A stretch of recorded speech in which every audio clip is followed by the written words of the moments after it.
Fasten your seatbelt. We're going to have a good time. Each Thursday night at the restaurant 323 Main in Westport, a partnership plays out. Not only between these musicians and the audience, but in the story of how this piano got here. Many of these jazz fans chipped in to pay for this 1937 Steinway. And the piano has sort of been like a rallying point. That's Rabbi Greg Wall, known around Westport as the Jazz Rabbi. Wall says this 79-year-old piano has been a rallying point because it's no ordinary used Steinway. The rabbi says he first found out it was for sale this spring when the technician who had the daunting task of keeping the previous piano in tune told him about these iconic Ivories. Marco comes up to me and says, I know of a piano in New Canaan. It used to be at the Village Gate, a very famous jazz club.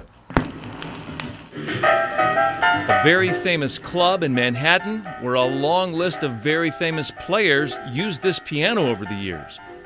A memorial plaque that came with the Steinway reads like a who's who of American jazz, including Thelonious Monk, Bill Evans, and Count Basie. It's an art form that, at its best, is handed down from generation to generation.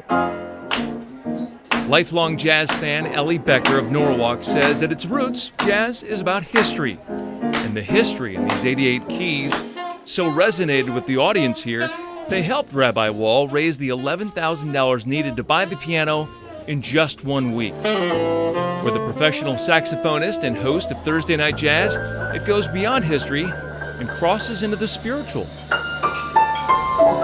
We have to really consider that as much as the piano put out, maybe the piano absorbed from the touch of all these great artists now. Artists who he says would no doubt cheer the fact that it's back in front of a jazz audience where it belongs. In Westport, Ted Koppy, News 12, Connecticut.